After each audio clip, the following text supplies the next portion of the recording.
Chop ঘুগনি নিয়ে আজকে চলে এলাম। আমাদের মুখ্যমন্ত্রী কোনো এক সময় এই কথাটি বলেছিলেন বেকারদের উদ্দেশ্যে, যে আপনারা বেকার থাকবেন না, চপ ঘুগনি বিক্রি করুন। এরকম একটা কোটেশন নিয়ে খুব বাড়াবাড়ি লাফালাফি হচ্ছিল আমাদের পশ্চিমবঙ্গে।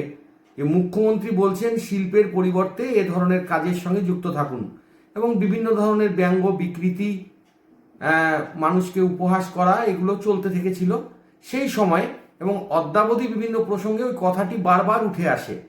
কিন্তু দেখুন, চপ ঘুগনি এটি অ্যালিগোরিক্যাল, রূপক, যাকে আমরা সিম্বলিক বলি। যে কোনো ব্যবসায় আপনার আয় আছে, লাভ আছে।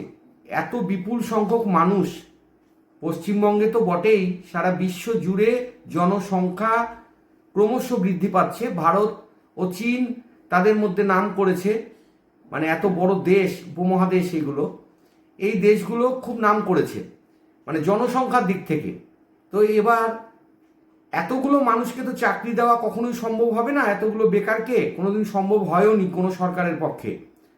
বরঞ্চ এই সরকার অনেক বেকারদের একটা ফিক্সড স্যালারি, এরকম 10,000, 15,000, 20,000 পে ব্যান্ড বা পে স্যালারি স্কেলের স্যালারি না হলেও একটা নির্দিষ্ট পরিমাণ অর্থ দেওয়ার চেষ্টা করেছে কোনো নির্দিষ্ট পরিমাণ কাজের বিনিময়ে। হয়তো তাদের ধারাবাহিক পে মায়না বৃদ্ধি নেই, কিন্তু একটা সময় অন্তর তাদের মায়নাও বাড়ে। তো তারা হয়তো এই কাজটার সঙ্গে অন্য একটা কাজও সঙ্গে সঙ্গে করে সংসার চালানোর অনেক সমাধান করতে পেরেছে নিজেদের। কিন্তু আমার তো মনে হয় এর আগের সরকার যারা ছিল, ভারত স্বাধীন হওয়ার পর, আমাদের দেশে নয়, আমাদের পশ্চিমবঙ্গের কথা বলছি, সেসব ক্ষেত্রে তো আমার মনে হয় না যে এত পার্সেন্টেজের বেকাররা কর্মনিযুক্তি পেয়েছে এই রাজ্য সরকারের আমলে যতটা পেয়েছে।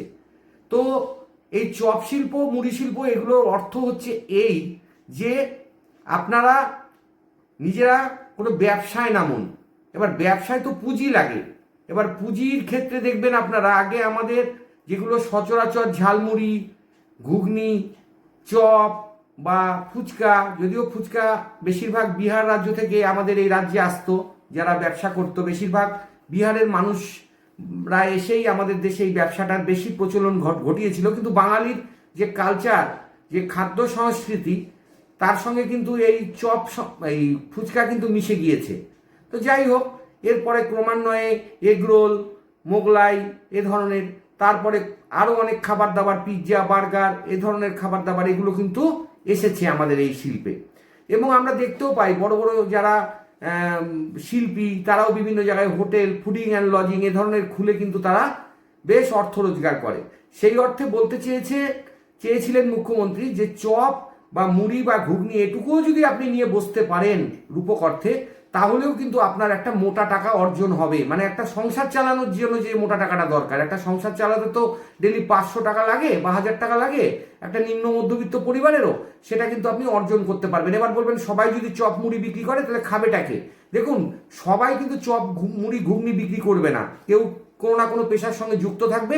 এবং খাদ্য তালিকায় যদি এইগুলো, প্রত্যেকের কিন্তু জানবেন যে আপনি যদি 4টে রুটি খান, তার পরিবর্তে যদি আপনাকে 200 গ্রাম মুড়ি দেওয়া হয়, আপনি আর 4টে রুটি খেতে পারবেন না। অর্থাৎ মানুষ কিন্তু খাদ্য তালিকায় এ ধরনের খাবার দাবারগুলোকে গুরুত্ব দেয়। সে টিফিনে হোক, ব্রেকফাস্টে হোক, বা সাপারে, সান্ধ্যকালীন স্ন্যাক্সে হোক, তা অটোমেটিক্যালি কিন্তু মানুষ তখন অ্যাডজাস্ট করবে এই খাবারটা।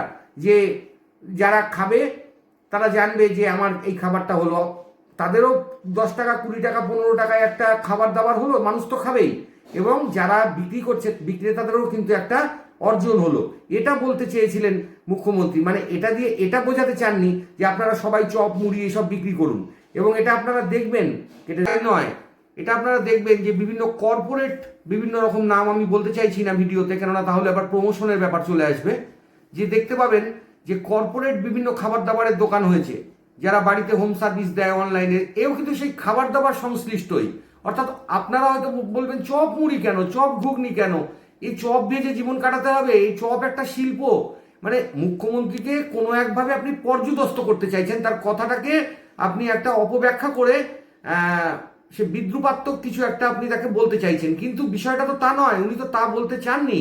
এটা কিন্তু সবসময় জানবেন, এটা এই কথাগুলোর অপব্যাখ্যা করা মানে হচ্ছে তার যে পশ্চিমবাংলার প্রতি ভালোবাসা, পশ্চিমবাংলার বেকারদের প্রতি তার যে মায়া বা স্নেহ বা তার যে একটা ফিলিংস, সেই ফিলিংসটাকে কিন্তু তিনি তুলে ধরতে চেয়েছেন যে তোমরা বেকার থেকো না।